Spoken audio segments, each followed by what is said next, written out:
asalaamualeykum wa rahmatullahi wa barakaatuhu.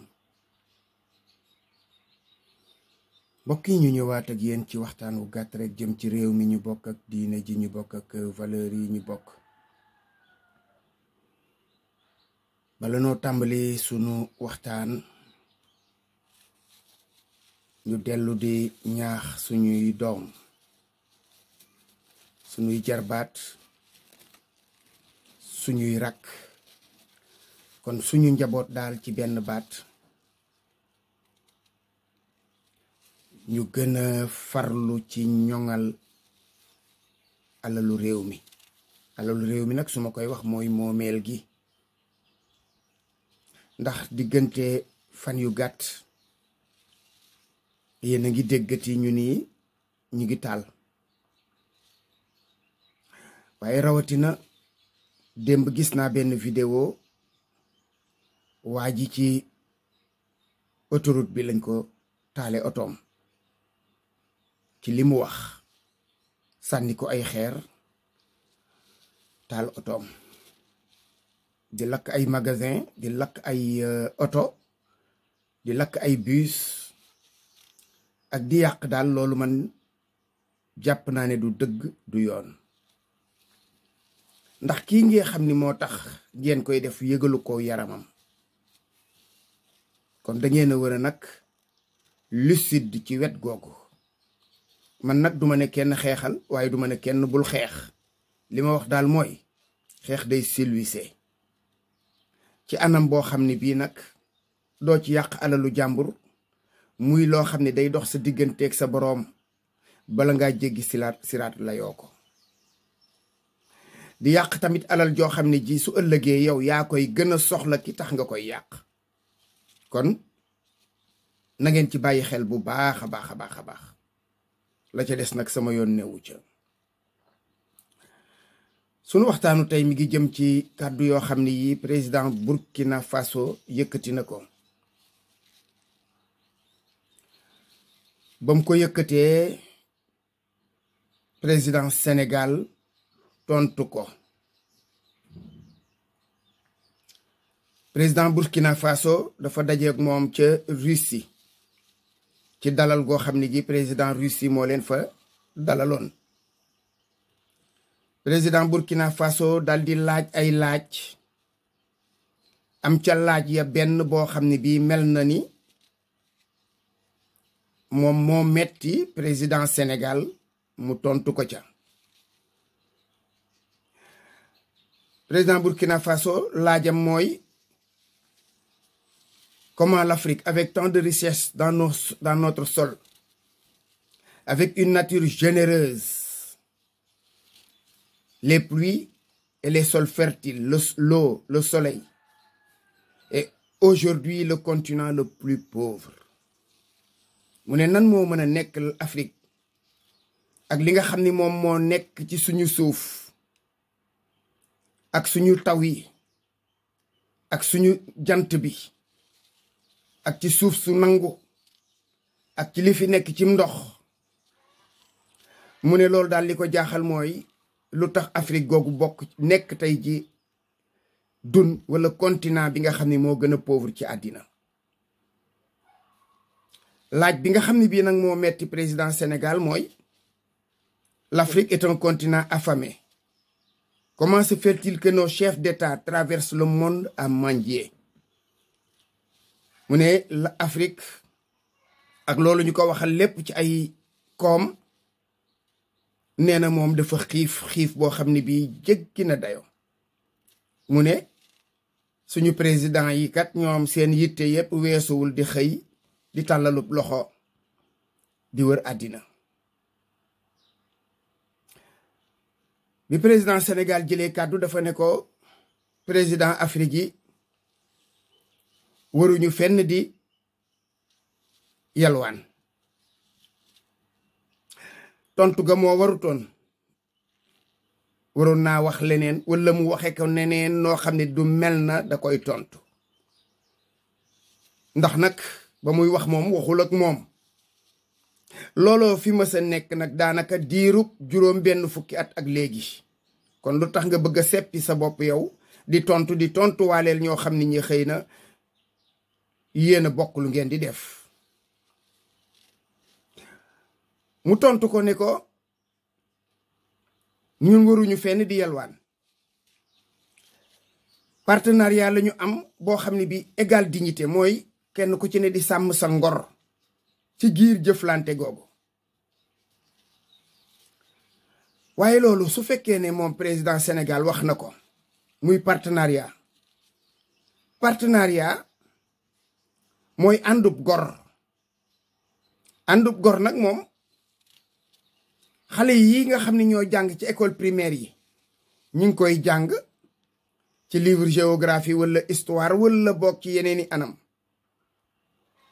ndax baatu aide ndimbal buñ koy dégg di dégg financement di dégg subvention, bu ñu nee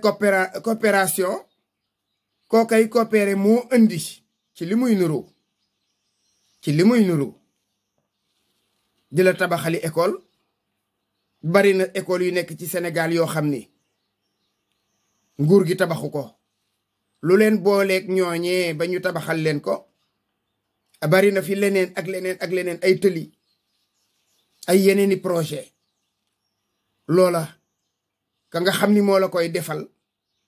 tuuti kon nga ne du la nawloo, wala ñu ne waaw moom lu ko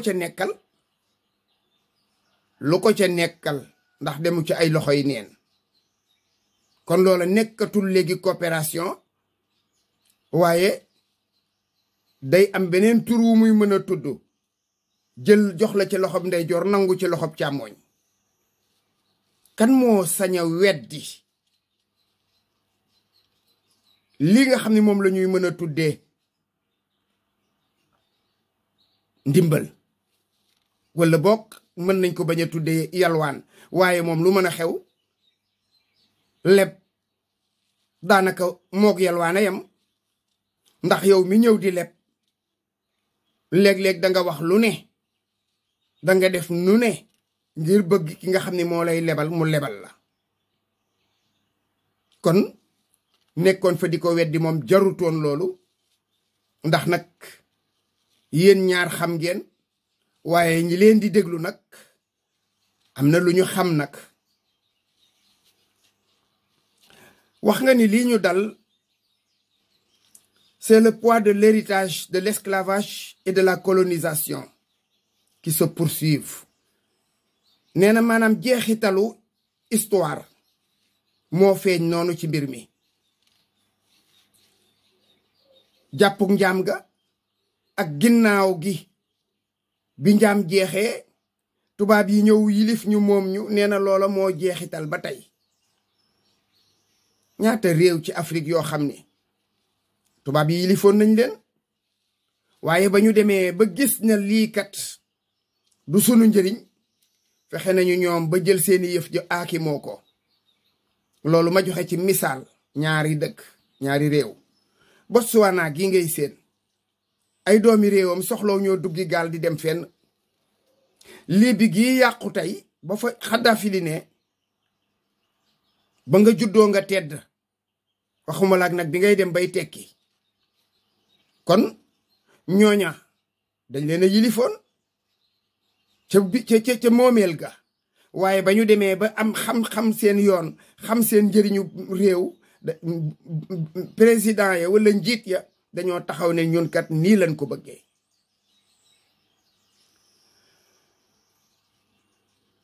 li xam ne moo gën a raglu ci wax ji mooy nous avons demandé la réforme du système des Nations Unies. Nous avons demandé la réforme de la gouvernance mondiale qui aujourd'hui conditionne la vie de nos États, et quels que soient par ailleurs nos efforts, si ces règles ne sont pas modifiées, nous n'irons nulle part. lu raglu ay kàddoo ngi noonu. nee na laaj nañu, sàkku nañu, kon Afrique moo koy sàkku, ñu soppi ni nga xam ne noonu la Nations Unies mbootaayu xeet yi ni nga xamee ne noonu la système boobu la ñuy yore àddina. nee na sàkku nañu tamit gouvernance mondiale, maanaam ni nga xam ne noonu la àddina di doxe, ñu soppi ko ndax nee na loolu tey ci la suñu dund ak suñu dundin aju mu ne tey jii effort boo xam ne bii suñu réew yi ñu ngi koy def njàmbaar gu ñu mën a wone nee na te règle yooyu nga xam ni réew yi nga xam ne ñoo am kàttan ñoo koy tëral nee na effort bu ñu mën a def te règle yooyu changé wul fenn lañ dul dem lii la Macky Sall wax loolu la ñuy wax aveu de taille kon mooy nous avons les mains liées kon à quoi bon s'appeler une nation ou une république kon tudd réew wala tudd aw askan wala tudd république du Sénégal ban njëriñ la amati kon li tax ñu war a gëmloo ay nit ne leen danañu mës a émerger segam moom mbir mi moom dafa am ku ko plombé ba pare am na koo xam ni kii nee na mbir mi nii lay demee te yow mi sàkku amuloo ci dogal xiif bi ngay xiif ak mar mi ngay marak ñàkk mën lii ñàkk mën lee loolu ay nit teg la te pare guñu pour teggi ko kon kay jarul def benn effort mu mel na kon ku fi nekk ci tooxi doona ku fi nekk ci nduxum ku fi nuroog dangay xaru ku bëgg a génn réew mi màng dem sa yoon kooku dafa mel na dañ koy jox dëgg kon ndax segam fii dara parewul pour dox dangay wut fu muy doxi président Burkina Faso yooyu ngeen xam ni moom nga wax ni ñooñoo ko tëgg noonu te fareeguñu pour soppi ko moom dafa ne par force nous exigeons nous imposons incha allah moom nee na loolu moom day jeex dafa taxaw ci loolu jeex kenn dootu ko nosug buum di ko ñoddi jëme fenn loolu la président Burkina Faso wax ci làmmiñam yàlla bu mu ko jural la mu juraloon Sankara ba mu toogee ca kanamu Mitterrand di wax daanaka message boobee mu taxaw ca kanamu Mitterrand di wax yàggul tuuti ca lañ ko boom kon yàlla bu ko lu mel noonu tam jural lii moom kii fi ne tey nga ni vous dites nous avons des micro-États hérités du congrès de Berlin qui nous empêchent de travailler à l'échelle mondiale nee na ñun ay réew yu ndaw lañu yor yoo xam ni congrès de Berlin bañ ca jógee séddoo àddina nee na noonu lañ ñu séddee waaye fii am na fi ay réew yoo xam ni ci àddina Sénégal daanaka matuñu ñoom ab ngëpp ci biir Sénégal te réew yooyu ci biir Europe ak ci biir Amérique ak ci biir feneen ak feneen ak feneen réew yu ndaw lañ États-Unis bu ngeen ko déggee ay ndaw ay réew yu daje la 56 la woon su ma juumul te réew yooyu benn bu ci ne soqaliku nga ñu àndandoo ñoom ñëpp boole seen doole kon réew mu ndaw amul réew mu xeeb boppam moo mën a am jàppe sa bopp réew mu ndaw ressources yi nga am possibilités yi nga am la ca des mooy volonté man loolu laa gëm ànd ak saw askan ñu jàppale la ca loola sotti ci mujjantalu kàddoom nee na je crois que la Russie avec ses capacités en matière d'investissement peut travailler avec l'Afrique sur ces grands projets régionaux investissement la wax kon Russie mooy investir en matière d'investissement c'est capacité kon li ñuy xaar mooy Russie ñëw investir ci Afrique ba jàppale ko ci ay projet am loolu looy tekki ci wax ju leer li mu ci firndeel it nee na loolu lii firndeel dafa indi projet yi kon nee na soxla na moom ay infrastructure de développement lu mel na tëli lu mel na que pont lu mel na que ay barrage wax na ko ci biir lu mel na chemin de fer lu mel na courant bu jóge ci barrage yooyu waaw loolu bu Afrique amee indépendance 65 ans am ci ñoo xam ni sax ëpp na ko 58 lañ ko amoon am ci ñu ko amoon 56 ñu toog ba léegi jéemuñu dara ba keneen ñëw di ñu financeel ba ci sécurité kon loolu yoo njox lay tudd na ñeneen ña def ba seen lépp jag ba nga yaakaar ne mën lañ laa jagalaale yaakaar naa ne foofu mooy yoon wa foofu mooy yoon wa te li koy maye ñeneen a ngi koy wax xale boobu nga xam ni moom moo nekk ca Burkina ay waxam daal loolu la li ma dégg nag ci say wax mooy faaw daal ñu ànd ak ñooñu di continuer ci ñoom di leen tàllal suñu loxo di am soxla ci li ñu yor man de li ma yaakaar mooy Sénégal gii moom laa xam li fi nekk ci ay ressources li fi nekk ci ay compétences li fi nekk ci xam-xam li fi nekk ci ndaw ñoo xam ne ñii am nañu avenir ci wàllu xel ci wàllum njàng ci wàllu jom li fi nekk tamit ci lu ñu mën a génnee am koom bu fekkee woon ne yàlla dogal na mu tàbbi ci loxoy ku ko bëgg mën nañoo génn ci lii ñu nekk ko defee daal mbokk yi ñu yemale kàddu yi fii ba beneen asalaamu aleykum wa rahmatullahi wa barakaatu.